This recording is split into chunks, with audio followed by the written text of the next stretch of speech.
AR Murugadoss இயக்கத்துல சிவகார்த்திகேயன் நடிச்சு வெளியா இருக்கிற மதராசி படத்தை பத்தி தான் பார்க்க போறோம். ஏஆர் முருகதாஸ் தமிழ்ல கமர்ஷியல் திரைப்படங்கள் எடுத்த இயக்குனர்கள்ல ஒரு முக்கியமான இயக்குனர். தீனா, ரமணா, கஜினி, துப்பாக்கி, கத்தி இந்த மாதிரியான சிறப்பான படங்களை நமக்கு கொடுத்தவர். கமர்ஷியல் படமாவே இருந்தாலும் கூட அதுல ஒரு தனித்துவத்தை சேர்க்க முடியும் அப்படிங்கிறதையும், ஒரு பெரிய ஸ்டாரை வச்சு பண்ற படத்துல கூட முழுக்க முழுக்க கிளாஸா, அதுல நேர்த்தி எங்கேயுமே குறைஞ்சிடாம, அதே நேரம் எல்லா மக்களுக்கும் பிடிக்கிற வகையில சுவாரஸ்யமா பண்ண முடியும் அப்படிங்கறத நிரூபிச்சு நம்மளெல்லாம் ஆச்சரியப்படுத்தின ஒரு இயக்குனர். இந்த மாதிரி தமிழ் கமர்ஷியல் திரைப்படங்கள்ல தனித்துவமான படங்களை கொடுத்த ஏஆர் முருகதாஸ் கிட்ட இருந்து சமீப காலமா வெளிவரக்கூடிய படங்கள் எல்லாமே பாத்தீங்க அப்படின்னா தோல்வி படங்களா தான் இருக்குது. அது வசூல் ரீதியாகவும் சரி, விமர்சன ரீதியாகவும் சரி, அவர்கிட்ட இருந்து வரிசையா தோல்வி படங்கள் தான் வந்துகிட்டு இருக்குது. ஸ்பைடர் படத்துல இருந்து தொடங்கி வரிசையா ஸ்பைடர், சர்க்கார், தர்பார், சிக்கந்தர் அப்படின்னு சுமாரான படங்களும் சுமாருக்கு கீழான படங்களையும் தான் ஏஆர் முருகதாஸ் இயக்கி வெளியிட்டு இருக்காரு. அவர் என்னதான் வரிசையா தோல்வி படங்கள் கொடுத்துட்டே வந்தாலுமே கூட அவர்கிட்ட இருந்து 5 ஆண்டுகளுக்கு பிறகு நேரடியா ஒரு தமிழ் படம் திரைக்கு வருது அப்படிங்கும் பொழுது ஒரு குறைஞ்சபட்ச எதிர்பார்ப்பு இருக்கத்தான் செஞ்சது. அவருடைய கெரியர்ல நிச்சயமா ஒரு ஹிட் கொடுக்க வேண்டிய ஒரு கட்டாயத்தில் இருக்கக்கூடிய ஏஆர் முருகதாஸ் கிட்ட இருந்து வெளிவந்திருக்கக்கூடிய ஒரு படம் தான் இந்த மதராசி. இந்த படம் எப்படி இருக்கு?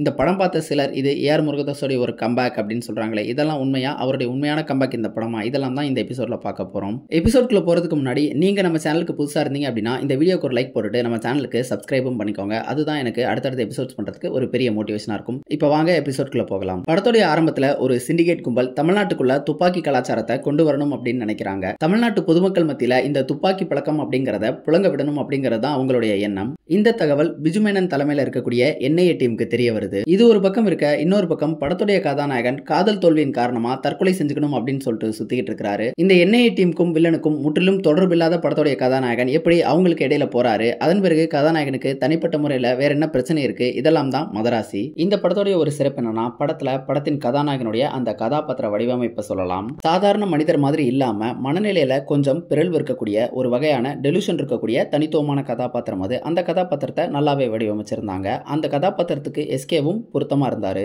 அடுத்ததா இந்த படத்துல கதாநாயகனுக்கும் கதாநாயகிக்கும் இடையிலான அந்த காதல் காட்சிகள் எல்லாம் ரசிக்கும்படி இருந்தது. கதாநாயகனுடைய அடுத்தடுத்த கட்ட செயல்பாடுகளுக்கு ஒரு உந்து சக்தியா இருக்கிறது இவங்களுக்கு இடையிலான அந்த காதல் தான். அந்த காதல் காட்சிகள் சரியா வடிவமைக்கப்படல அப்படின்னா கதாநாயகனுடைய அடுத்தடுத்த செயல்பாடுகள் எதுவுமே கதையோட ஒன்றி போகாம நம்மளாலையும் ரசிக்க முடியாத மாதிரி வந்திருக்கும். ஆனா இந்த படத்துல இவங்களுக்கு இடையிலான அந்த காதல் காட்சிகளை சரியா வடிவமைச்சிருந்தாங்க. இந்த ஒரு காரணத்தினால கதாநாயகனுடைய அடுத்தடுத்த கட்ட செயல்பாடுகள் எல்லாமே நியாயப்படுத்தப்பட்டிருக்குன்னு சொல்லலாம். அந்த காதல் காட்சிகளை கதாநாயகனுடைய செயல்பாடுகளுக்கு நியாயம் சேர்க்கும் வகையில கன்வின்சிங்கா பண்ணது மட்டும் இல்லாம அதை பார்க்கக்கூடிய பார்வையாளர்களும் ரசிக்கும்படி பண்ணது ஒரு கூடுதல் சிறப்பு அப்படின்னு சொல்லலாம். உதாரணத்துக்கு ஒரு காட்சி சொல்லணும் அப்படின்னா அந்த நிலநடுக்கம் வரக்கூடிய அந்த காட்சியை சொல்லலாம். அந்த காட்சி ஆரம்பிக்கும் பொழுது திணிக்கப்பட்ட ஒரு காட்சி மாதிரி தோன்றினாலுமே கூட அந்த காட்சி கொஞ்சம் கொஞ்சமா நகர்ந்து அதனுடைய முடிவை எட்டும் பொழுதெல்லாம் நமக்குள்ள ஒரு நெகிழ்வான உணர்வை உண்டாக்கிடுது. கதாநாயகனுடைய வாழ்க்கையில கதாநாயகியும் சரி, அந்த காதலும் சரி எவ்வளவு முக்கியத்துவம் வாய்ந்தது அப்படிங்கறத அந்த காட்சியின் மூலமா ரொம்ப அழகா வெளிப்படுத்தியிருந்தாங்க.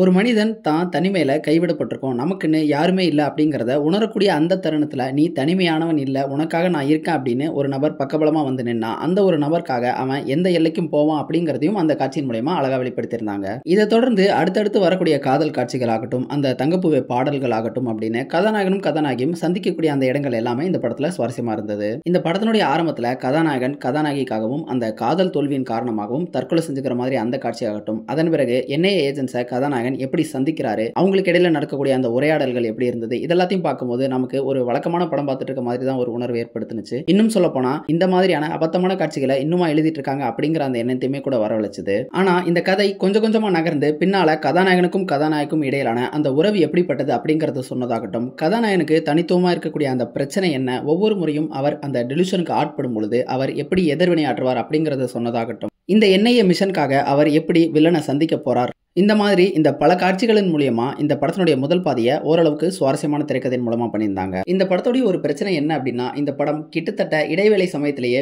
முடிஞ்சிருது. கதாநாயகனுக்கு கொடுக்கப்பட்ட அந்த மிஷன்ல அவர் ஏறத்தாழ வெற்றியும் அடைஞ்சிடுறாரு. அதுபோக தனிப்பட்ட முறையில கதாநாயகனுக்கு இருந்த பிரச்சனையும் தன்னளவுல முடிவை எட்டிடுது. அதன் பிறகு இந்த கதையில பாத்தீங்க அப்படின்னா ஒரு எபிலாக் மாதிரி 10 to 15 நிமிஷத்துக்குள்ள அந்த என்ஐஏ டீம் எப்படி அந்த கன் லோட்ஸ் எல்லாம் கைப்பற்றினாங்க அப்படிங்கறத மட்டுமே காட்டுற அளவுக்கு தான் இந்த கதையிலேயே சாத்தியம் இருக்கு. இதை மட்டுமே வச்சுக்கிட்டு இவங்க ஒரு முழு முழுநில செகண்ட் ஹாஃப் கொடுக்க முயற்சி பண்ணியிருக்காங்க. கதையில பெரிய அளவுல சாத்தியம் இல்லாத காரணத்தினால திரைக்கதையுமே பெருசா இவங்களால சுவாரஸ்யப்படுத்த முடியல.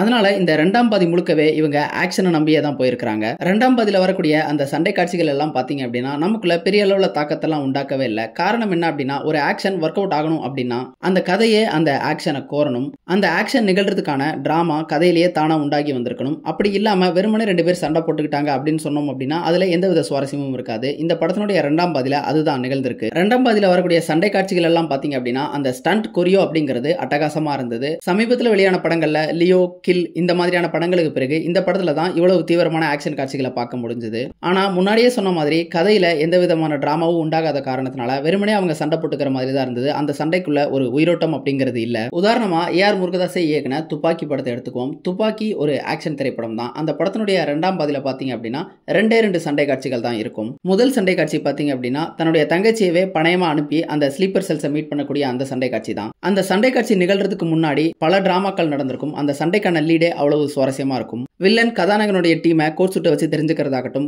கதாநாயகன் எதிர்பார்த்த மாதிரி வில்லன் அந்த டீம்மேட்ஸை நேரடியாக கடத்தாம டீம்மேட்டோடைய குடும்பத்தில் இருக்கக்கூடிய பெண்களை கடத்துறது, அதை தெரிஞ்சுக்கிற ஹீரோ புத்திசாலித்தனமா தன்னுடைய தங்கச்சியவே பணயமா அனுப்புறது அப்படின்னு அந்த சண்டைக்கு முன்னாடியான அந்த டிராமாவே ரொம்ப சுவாரஸ்யமா இருக்கும்.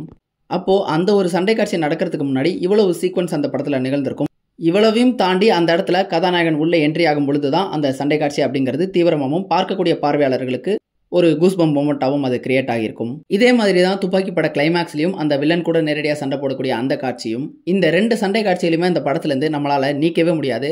அந்த சண்டை காட்சிகள் அந்த கதையை அடுத்த கட்டத்துக்கு நகர்த்துறதுக்கும் ஒரு க்ளோசர் கொடுக்கறதுக்கும் நிச்சயமா தேவைப்பட்டது. ஆனா இந்த படத்துல வெறுமனே வில்லனை அழிச்சாகணும் அப்படிங்கிற ஒரு ஜெனரிக்கான நோக்கம் மட்டும்தான் இந்த சண்டை காட்சிகளுக்கு பின்னால் இருக்குது. இந்த காரணத்தினாலேயே எவ்வளவுதான் தீவிரமா சூப்பரான ஸ்டண்ட் கொரியோ இருந்தாலுமே கூட நம்மளால அதை பெரிய அளவுல ரசிச்சு பார்க்க முடியல. இந்த படத்தினுடைய அடுத்த பிரச்சனையா தோணுது என்ன அப்படின்னா, அந்த துப்பாக்கி கலாச்சாரம் அப்படிங்கிற அந்த கோர் கான்செப்ட் இந்த படத்துல பெருசா எடுபடவே இல்லை. இந்த படத்துல வில்லன் கும்பல் துப்பாக்கிகளை பாத்தீங்க அப்படின்னா தமிழ்நாட்டில் இருக்கக்கூடிய பொதுமக்கள் மத்தியில புழங்க விடணும் அப்படின்னு நினைக்கிறாரு. தமிழ்நாட்டுக்குள்ள துப்பாக்கி கலாச்சாரம் அப்படிங்கிறது வந்துச்சு அப்படின்னா அது என்னென்ன மாதிரியான விளைவுகளை உண்டாக்கும், அதனுடைய தீவிரத்தன்மை என்ன அப்படிங்கறத இந்த படத்துல சரிவர உணர்த்தப்படலை அப்படின்னு தான் சொல்லணும். இப்ப சாதாரண ஒருத்தங்கிட்ட துப்பாக்கி இல்லை அப்படின்னா சின்ன சின்ன பிரச்சனைக்கு அவன் பக்கத்தில் இருக்க கட்டை கம்பிகள் எடுத்து அடிப்பான். ஆனா அதுவே அவன்கிட்ட துப்பாக்கி இருந்தா உச்சபட்ச கோவத்துக்கு போனா அப்படின்னா அவன் துப்பாக்கி எடுத்து சுட்டுருவான். சோ ஒரு சின்ன பிரச்சனைக்கு கூட துப்பாக்கி கையில இருந்தது அப்படின்னா அது கொலையில போய் முடிஞ்சிடும் அப்படிங்கறதான் இதுல இருக்கக்கூடிய அந்த தீவிரம். இந்த ஒரு பிரச்சனையை இந்த திரைக்கதையோடைய இயல்பா அதனுடைய தீவிரத்தையும் உணர்த்துற வகையில படமாக்கியிருந்தாங்க அப்படின்னா அந்த கோர் கான்செப்டும் இந்த படத்துல சரிவர நின்றுக்கும். இப்போ அமெரிக்காவை எடுத்துக்கிட்டோம் அப்படின்னா அங்க துப்பாக்கி கலாச்சாரம் அப்படிங்கிறது சர்வசாதாரணமான ஒண்ணு. ஆனா தமிழ்நாட்டுல பாத்தீங்க அப்படின்னா துப்பாக்கி அப்படிங்கிறது யார் கையிலுமே இருக்காது. யார் கையிலுமே அப்படின்னு சொல்றது என்ன அப்படின்னா பொதுமக்கள் மத்தியில நார்மலைஸ் ஆன ஒரு விஷயம் கிடையாது துப்பாக்கியை வச்சிருக்கிறது அப்படிங்கிறது. அப்படி இருக்கும் பொழுது தமிழ்நாட்டு மக்கள் கையில இந்த துப்பாக்கி பழக்கம் அப்படிங்கிறது வந்துருச்சு அப்படின்னா அது ஒரு தனி மனிதனை உளவியல் ரீதியா என்னென்ன மாதிரியான மாற்றங்களுக்கு உட்படுத்தும் அப்படிங்கிறதையும் சமூகத்துல என்னென்ன மாதிரியான விளைவுகளை உண்டாக்கும் அப்படிங்கிறதையும் இன்னுமே கூட நிறைய ஆராய்ச்சிகள் பண்ணி கன்வின்சிங்கா சொல்லியிருக்கலாம். ஆனா இவங்க அதுலலாம் பெருசா எங்கேயுமே கவனம் செலுத்தின மாதிரி தெரியல. இப்போ மீண்டும் நம்ம துப்பாக்கி படத்தையே உதாரணமா எடுத்தோம் அப்படின்னா அந்த படத்துல அந்த ஸ்லீப்பர் செல் அப்படிங்கிற அந்த கான்செப்ட் புதுமையா இருந்தது. அந்த ஸ்லீப்பர் செல்ஸ் எல்லாம் எப்படி இருப்பாங்க, அவங்களுடைய இயக்கம் எப்படி இருக்கும் அப்படிங்கறது எல்லாத்தையுமே நிறைய ஆராய்ச்சிகள் மூலியமாவும் புதுமையான காட்சிகள் மூலியமாவும் அந்த துப்பாக்கி படத்துல நமக்கு சொல்லியிருப்பாங்க. இந்த காரணத்தினாலேயே அதை பார்க்கும் பொழுது நமக்கு புதுமையாகவும் இருந்தது, அதே நேரம் சுவாரஸ்யமாகவும் இருந்தது. உதாரணமா அதுல பாத்தீங்க அப்படின்னா அந்த ஸ்லீப்பர் செல்ஸா இருக்கிற யாருக்குமே ஸ்லீப்பர் செல் ஹெட் யார் அப்படிங்கிறது தெரியவே தெரியாது. அவங்களுடைய வேலை எல்லாமே ஆர்டருக்காக காத்திருக்கிறது மட்டும்தான். அதனால அந்த ஸ்லீப்பர் செல் ஹெட் அழிச்சிட்டா இந்த ஸ்லீப்பர் செல் எல்லாருமே பாத்தீங்க அப்படின்னா ஆர்டர் வரும் அப்படின்னு காத்திருந்தே இறந்து போயிருவாங்க அப்படிங்கிற மாதிரியான கான்செப்ட்லாம் சொல்லியிருப்பாங்க.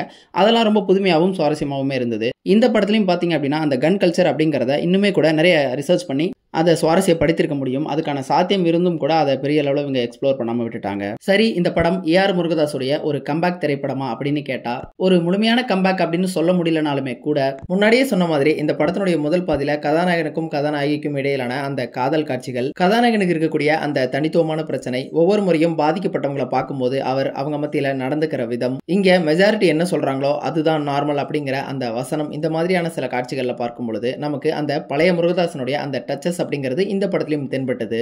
அதனால ஒரு முழுமையான கம்பேக் இந்த படம் இல்ல. ஆனாலுமே கூட அவர் மீண்டும் ரமணா மாதிரி துப்பாக்கி மாதிரி ஒரு நேர்த்தியான திரைப்படத்தை கொடுப்பார் அப்படிங்கிற அந்த நம்பிக்கை நமக்குள்ள வந்திருக்கு. கூடிய விரைவில் முருகதாஸ் அவருடைய அடுத்தடுத்த படங்கள்ல பழைய மாதிரி ஒரு நேர்த்தியான கமர்ஷியல் திரைப்படங்களை கொடுப்பார் அப்படின்னு நம்புவோம்.